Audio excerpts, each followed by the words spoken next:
Gustave, bonjour.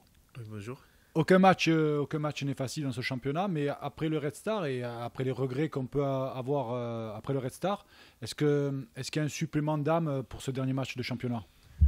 Bien sûr, on veut vite rebondir. On a à cœur de gagner ce dernier match à domicile à la maison, quoi.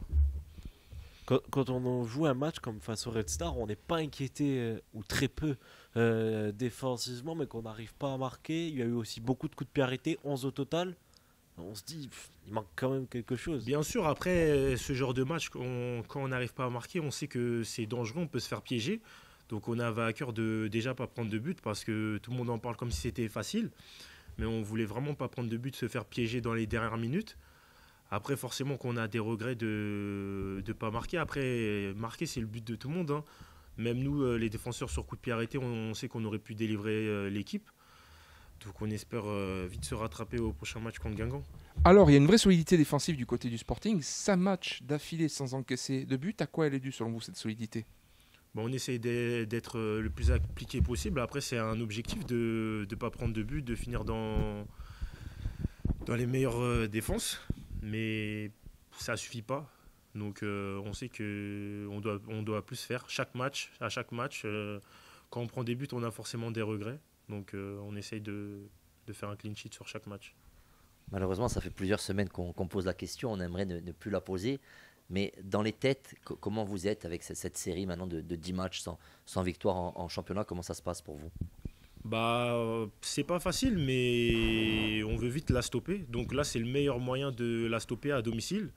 Surtout le dernier match, pour que 2024 soit une nouvelle année. Donc on est concentré, on n'y pense pas plus que ça. Là, on est vraiment focus sur gagner le match. D'un point de vue personnel, vous faites preuve de beaucoup de sérénité. On a l'impression que vous connaissez presque ce niveau de jeu, là, la Ligue 2, alors que vous le découvrez. Comment vous l'expliquez? Je l'explique pas forcément. C'est vrai que je suis resté longtemps en N2.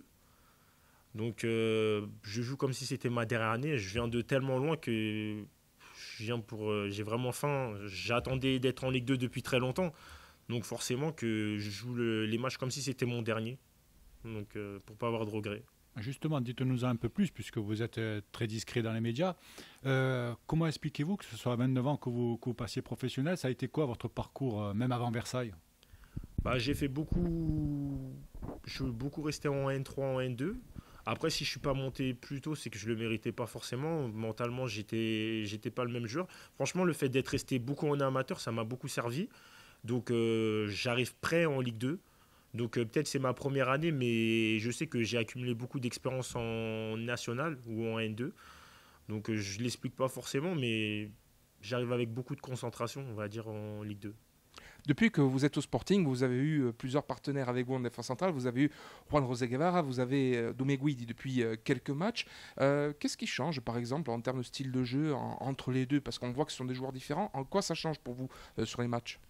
On va dire que ça change pas forcément parce qu'on se parle beaucoup. Avec Juan, on se parle beaucoup, même si c'est pas en français, on parle toutes les langues. Avec Juan, c'est un peu, c'est un peu spécial. On parle espagnol, anglais, français mélangés. Mais avec Doumé, on parle beaucoup, même avec Ronca. Je pense que actuellement, aujourd'hui, peu importe la charnière qui joue, elle essaye d'être le plus performant possible.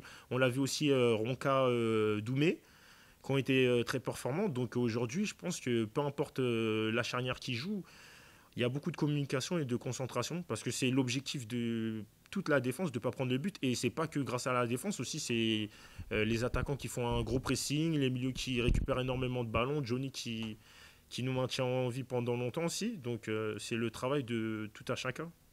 On sait que l'adaptation est souvent compliquée quand on vient du monde amateur vers le monde professionnel, mais l'adaptation aussi est compliquée quand on change de club comme ça, quand on arrive dans une nouvelle ville. Pourtant, on a l'impression que vous avez toujours été ici, presque votre acclimatation, et s'est faite naturellement ici avec le Sporting. Oui, c'est vrai. Après, franchement, je vais pas vous mentir, à peine je suis arrivé, les supporters ils m'ont dit ici tu peux rater des passes, tu peux faire des erreurs tant que tu donnes tout, on va te pardonner. Et c'est mon style de jeu. Donc forcément, quand j'entends ça, premier match que je joue à Fourian, je mets un tacle, les gens ils m'applaudissent. Toute ma vie, j'ai mis des tacles, on m'a jamais applaudi. Donc forcément, ça me fait plaisir et c'est toujours un plaisir. Franchement, j'aime trop jouer à domicile. Donc je dis pas que j'aime pas jouer à l'extérieur, attention, mais forcément qu'à domicile, c'est notre atmosphère et on est tous contents de jouer à domicile. Le Sporting a l'occasion de rester véritablement dans ce top 10 en cas de victoire. Ça serait une déception de ne pas être dans le top 10 sur cette première partie de saison. Oui, après, je ne vais pas vous mentir, on ne regarde pas forcément le classement. Là, l'objectif, clairement, c'est de gagner le match. Il n'y a pas à regarder le classement, c'est encore trop tôt pour regarder le classement sérieusement. Mais on a besoin de gagner le dernier match à domicile en décembre. Vous avez besoin de gagner. Au Red Star, vous avez eu 11 corners. Vous êtes le plus grand joueur du Sporting, je crois, sur le terrain. De la tête, vous en plantez de temps en temps ou pas? Je mets 2 buts par saison. Après, forcément que je dois être plus performant. Je sais que j'aurais pu aider l'équipe à plusieurs matchs. Ça n'a pas été le cas pour l'instant, mais on doit arriver peut-être avec plus de détermination sur les corners. Mais oui, c'est l'objectif, de marquer aussi, d'aider l'équipe quand les attaquants n'arrivent pas. C'est l'objectif de tout un chacun, comme je l'ai dit plus tôt.